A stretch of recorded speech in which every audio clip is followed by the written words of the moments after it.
तर सर्वात आधी आपण शेवपाव बनवण्याकरिता हे अशा प्रकारचे शेवपावचे पाव मिळतात, ते घेतलेले आहे। आता आपण हे बरोबर मधून कट करणार आहोत। तर हा शेवपाव बनवत असताना स्वीट पाव आपल्याला घ्यायचा नाहीये, जो नॉर्मल ब्रेड असतो तोच घ्यायचा आहे। हे अशा प्रकारे आपल्याला कट करायचे आहे। हे मी ब्रेड अशा प्रकारे कट करून घेतलेले आहे। आता या ब्रेडना आपण थोडे थोडे बटर लावून घेणार आहोत। तुम्हाला ज्याप्रमाणे आवडेल त्याप्रमाणे तुम्ही बटर लावू शकता। बटर लावल्यानंतर आपल्याला हे ब्रेड तव्यावरती अगदी 10 ते 15 सेकंद शेकून घ्यायचे आहेत। तवा आपला छान गरम झालेला आहे। या तव्यावरती सुद्धा थोडेसे बटरने ग्रीस केलेले होते। आता आपण हे पाव याच्यावरती एक 10 ते 12 सेकंद परतून घेणार आहोत। एकदम बारीक गॅस करून हे आपल्याला परतायचे आहे। मी गॅस बंद करते व हे शेवपावचे पाव आपण एका डिश मध्ये काढून शेवपाव असेंबल करायला घेऊया।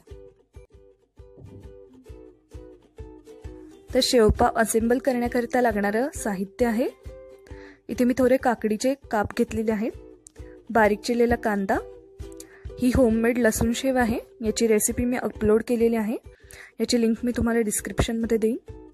थोडासा टोमॅटो केचप, चिंच गुळाची चटणी, थोडीशी सँडविच चटणी आणि चाट मसाला, त्याचबरोबर व्हेज मेयोनीज।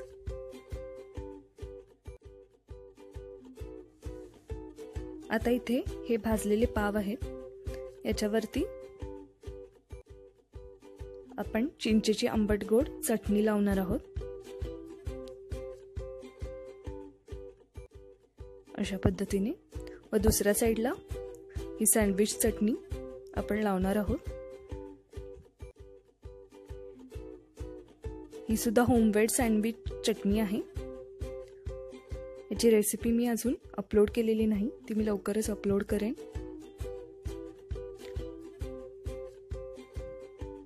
आता याच्यावरती आपण थोडेसे काकडीचे काप सुद्धा टाकणार आहोत। तुम्हाला जर आवडत असेल तर तुम्ही याच्यावरती टोमॅटो, गाजर, बीट याचे काप करून टाकले तरी चालतात। थोडासा बारीक चिरलेला कांदा। हा शेवपाव इतका झटपट बनतो की लहान मुले सुद्धा हा बनवू शकतात। त्याच्यावरती आपण चाट मसाला थोडासा भुरभुरणार आहोत।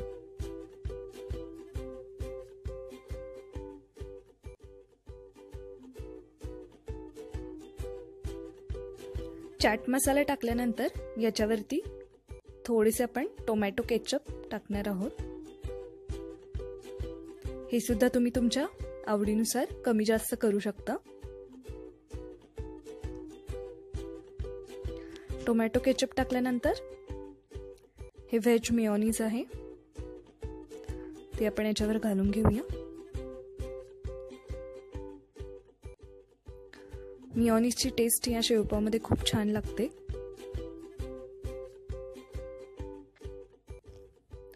आता आपण याच्यावरती आपला जो मेन पदार्थ आहे लसूण शेव ते टाकून घेऊया। तर भरपूर अशी लसूण शेव आपल्याला याच्यामध्ये टाकायची आहे, याची टेस्ट सुद्धा खूप छान लागते। व आता आपण हा ब्रेड याच्यावरती ठेवून देऊया। हे तयार झालेले आहे। अशा प्रकारे आपला एक फेमस स्ट्रीट फूडचा प्रकार म्हणजे शेवपाव तयार झालेला आहे।